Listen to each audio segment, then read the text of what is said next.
Hello and welcome everyone, VV Online, and today I'm gonna start a new series. What if MQB gave Naruto the ultimate dojutsu? Part 1. If you enjoy this video, please give it a big thumbs up, and to watch more videos like this, subscribe to my channel and turn that bell notification on so you never miss an upload. Now wasting no more time, let's begin. As he ran through the streets, a young boy made a sharp turn around a corner. He ran as fast as his little legs could carry him, trying to avoid the mobs who yelled for his death. "Demon, come back here, we're going to finish what the fourth would have wanted us to," a civilian told him. The young blonde boy kept running until he reached a dead end. The boy backed up against the wall, terrified. Please don't hurt me, what did I do to you?" he asked, as some scoffed. As he slammed the poor child into the wall, one man stood up. "What did you do? You murdered all of our loved ones, including our beloved Yondaime, and you defiled our village with your presence. But that ends today," he said, punching the child in the face. As more people crowded the area, the boy fell to the ground. The boy was mercilessly beaten while people cut, burned, and maimed his body. People only looked and did nothing in response to the blonde's cries. Even the shinobi chosen to protect him stood by and watched the scene unfold. People smiled and smirked as the blonde fell to the ground after the moment of torture. "Now die like the demon you are," someone said as everyone nodded. As the clouds began to darken, the people began to depart. As the blonde was left in the alleyway, the rain began to fall. As they looked at his nearly lifeless body, one person shunned next to him. "It seems like they're getting rougher with him every day," the person said as she picked up the child and shunshined out of sight. The Hokage mansion. As the night passed, Sarutobi was in his office, working on paperwork. As the man stood up, a shinobi appeared in front of him. "Hokage-sama," the man said to him, signaling his presence. Sarutobi raised his head to see the man, who smiled. As he looked at the small boy in the man's arms, his smile faded to complete shock and sadness. "Naruto-kun," he yelled as he threw him to the ground. As his hat covered his eyes were barred by unbelievable rage. "Get the medical corps in here right now, and if they're even a second late, tell them they'll be interrogating Ibiki for the next 3 years," Sarutobi told the shinobi. As he moved out of the Hokage's sight, said shinobi nodded. Sarutobi stared at the child, who soon began to cry. "I'm sorry, Naruto-kun, if it hadn't been for that stupid council meeting, I would have been able to stop this," Sarutobi apologized to the unconscious boy. Naruto's mental landscape. A body was waking up in a place that resembled the sewers, staring at the large bars across from him. Naruto looked up to see a piece of paper with the word seal written on it in the center. He whimpered slightly, but soon heard someone crying. Naruto looked around, trying to locate the source of the noise. Naruto quickly stood up when he heard a noise coming from inside the cage. "Is there anyone there?" Naruto inquired. He decided to satisfy his curiosity by remaining silent. Naruto walked past the bars, deeper into the unknown. As Naruto approached her, he noticed a red-haired woman on her knees, crying in her soft-looking hands. "Are you okay?" Naruto inquired. Soon after, the woman noticed her tenant staring at her. Her eyes welled up as she clutched him. Naruto was taken aback by the action, but he quickly recovered as he listened to her gentle words. "I'm sorry," she apologized. Naruto embraced her as tears streamed down her cheeks. I'm sorry, I'm so sorry," she said again. As he continued to hug her, Naruto felt sad for her. It's okay, what's the matter and why are you crying?" Naruto inquired. After a while, the woman appeared to calm down as she rubbed the tears from her puffy red eyes. "I am the reason you are hated. I am the reason those damn villagers did such horrible things to you," she continued. Naruto looked at her, too kind to be angry with her. "It's fine," Naruto said, "but why did they attack me?" The woman fixed her gaze on him. I didn't want to do it, but I was manipulated. I am the Kyuubi no Yoko. I attacked Konoha inadvertently. I am the queen of the demons who your father sealed inside me," she explained. Naruto's pupils constricted as he gazed at her. "What do you mean you were duped?" he asked. As she looked at him, Kyuubi sighed. "I don't even remember. I was sleeping peacefully in my den, and the next thing I know, I see a red-looking eye, and then I hear the screams of people in your village, and then I end up here," she told him. Naruto looked at her and hugged her again, surprising the demon queen. "It's not your fault, Kyuubi-chan. You didn't know what you were doing. I can only blame this village and the bastard who did this to you," the young blonde said steelily. Kyuubi looked at him with a barely visible blush on her face. "Are you sure you're not mad at me?" she inquired. As he sat next to her, Naruto smiled.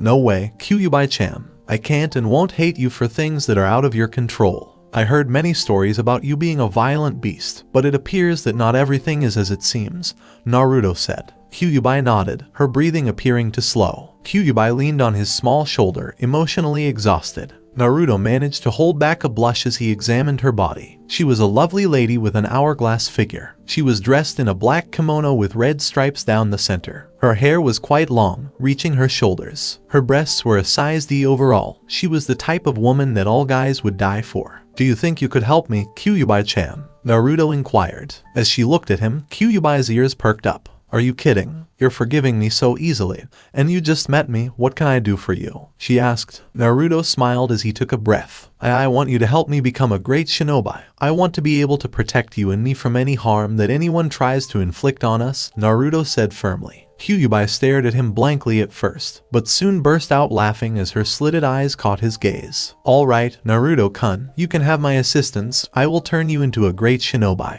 Even more powerful than the fourth, but you will have to work hard at it and no complaining," she told him. Naruto looked at her, surprised. Naruto smiled as he collided with her chest. "Thank you, Kyuubi-chan. I am grateful to have such a wonderful friend. I promise to work hard for you and me," Naruto said to her. Kyuubi nodded, rubbing his blonde hair. "All right, we'll start tomorrow, but you should wake up right now. We'll keep in touch telepathically," she said to him. Naruto closed his eyes and nodded. Naruto quickly awoke when he saw himself in a hospital bed. Naruto shifted his gaze to the side, taking in the stature of a man. He was quite old, but he was a friend for all time. He said to the blonde, "Hello Naruto-kun." As he stood up, Naruto smiled. "Hello Jiji," Naruto said, smiling. As he looked at Naruto, Sarutobi smiled. "I'm sorry for what happened to you. If those damn council members hadn't given me that stupid fake meeting, I would have known," Sarutobi said to him. Naruto sighed, his smile fading. "It's not your fault, Jiji. You couldn't have known about this, and I have no hatred for you," Naruto explained. As he sat on the hospital bed, Sarutobi's face brightened. "Do you remember any of the people who did this to you, Naruto?" Sarutobi inquired. Naruto shook his head, his eyes closed because he was too busy screaming. As he stood up, Sarutobi sighed. "I'll stay here with you tonight so you can rest," Sarutobi told him. "Kami, only know what would happen to you if I left you alone." As he straightened the covers on his bed, Naruto chuckled and nodded. "Jiji, could you do me a favor?" Naruto asked. Sarutobi looked at Naruto, perplexed as to what he could want. "What is it, Naruto-kun?" he inquired of the corpse. Naruto smiled and turned to face his grandfather figure. "See, could I train to be a ninja? I want to protect myself from people and those dear to me," Naruto asked. Sarutobi raised an eyebrow, but quickly laughed. "All right, Naruto-kun, I don't see why not. If it will help, which I believe it will, then you can train," he told him. Naruto nodded and smiled. "Can you come shopping with me when I leave tomorrow?" Naruto asked. Sarutobi nodded and looked at him. "Sure, but why?" he inquired. As he looked down at the covers, Naruto chuckled sheepishly. "People are unfair to me. They refuse to let me buy from them or overcharge me for ineffective items," Naruto told him. Sarutobi's eyes narrowed as he looked out the window. "It's never easy to get rid of hatred, is it?" Sarutobi wondered as he turned to face Naruto. "Sure, Naruto, we'll go out tomorrow and give you the things you need to grow as a shinobi," Sarutobi said. As he lay in his bed, Naruto smiled. "Thank you, Jiji. I can't wait to get started," Naruto said as he fell asleep. Sarutobi chuckled as he ran his fingers through Naruto's blonde hair. "He is just like his mother and father. I wonder how much he will grow as a shinobi." Sarutobi pondered as he sat down to sleep, but kept his senses on high alert in case of any unwelcome visitors. The following morning, Naruto and Sarutobi were released from the hospital as they exited the building. Unbeknownst to either, there was a scowl on the faces of the building's doctors and nurses who couldn't carry out their plans for the demon brat. "So, Naruto-kun, where do we go?" Sarutobi inquired. Naruto grinned as he entered a clothing store. Naruto immediately looked at the store clerk, who scowled.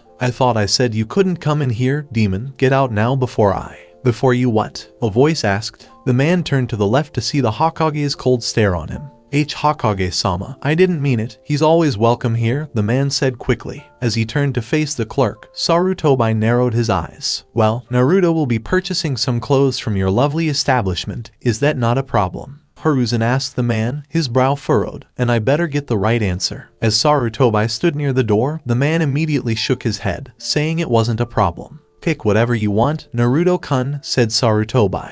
Naruto walked through the store, gleefully inspecting the various clothes. Naruto grinned as he reached for a black shirt with a swirl pattern on the back. He soon noticed a red shirt with the same design and a black swirl on it. As he walked over to the pants, Naruto grabbed another 2 pairs of shirts. Naruto smiled as he retrieved a pair of standard black Anbu pants. Naruto looked around for some blue jeans and grabbed them as well. Sarutobai's heart lightened as he softly looked at the boy's happiness as he saw the blonde run around the store with a smile. Naruto quickly spotted an orange jumpsuit, but shook his head emphatically no. He was going to be a shinobi, which meant he had to be stealthy and not wear anything that could turn him into a practice target. Naruto quickly examined the shoes before grabbing the standard blue shoes. Naruto smiled as he brought everything to the counter. "I've got everything, Jiji," Naruto said. As he turned to face the cashier, Sarutobai nodded. "Ring it up," Sarutobai instructed. For once, the man nodded as he priced the items fairly. "The total for everything is 5,927 yen, said the man.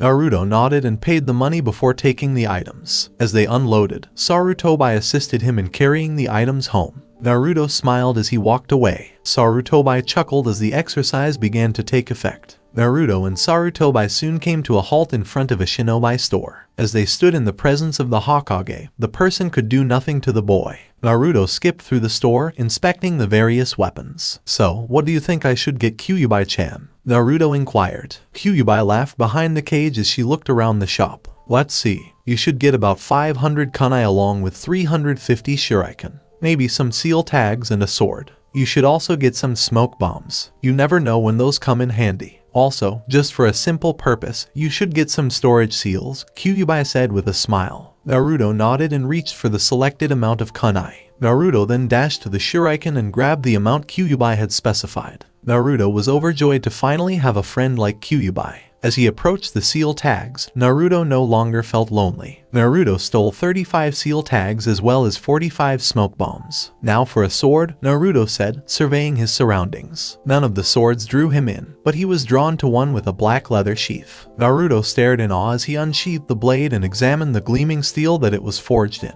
Naruto sheathed the blade as he took it. As he approached the counter, Naruto went to get some storage seals. "I've got everything, Jiji," Naruto said. As the cashier reluctantly rang up the price, Sarutobai nodded. "The total cost, sir, is 77,990 yen, the man said with a slight disdain in his voice. Fortunately for him, the Hokage missed it because he was too preoccupied with Naruto's happiness. As Sarutobai raised an eyebrow, Naruto quickly paid for the items. "How do you have so much money, Naruto-kun?" Sarutobai inquired. Naruto sighed as he gazed at Jiji. "I've had to go hungry a few times to save money for myself, but it's not all bad because I can now get the things I want," Naruto told him. As he approached Naruto, Sarutobai narrowed his eyes. "Naruto-kun, lift up your shirt," Sarutobai instructed. Naruto nodded and lifted his shirt to show the Hokage. Sarutobai sighed as he saw Naruto's unfit and unhealthy body. Sarutobai could almost see his bones because he was severely malnourished. Sarutobai stood up, grabbing Naruto's arm. "Where are we going, Jiji?" Naruto inquired. Sarutobai sighed as he drew Naruto towards him. "We're going to get you some healthy food so we can put something in your stomach. I'm not going to stand for this," Sarutobai said as he entered a food market. When they saw their Hokage, everyone bowed. People gasped as Naruto appeared behind him. Some people scowled, but then stopped as Hiruzen's Kai spread throughout the building. "I think you can find some healthy food in here, Naruto-kun, with no objections from the locals, right?" Sarutobai asked, smiling. As he walked through the store, Naruto nodded.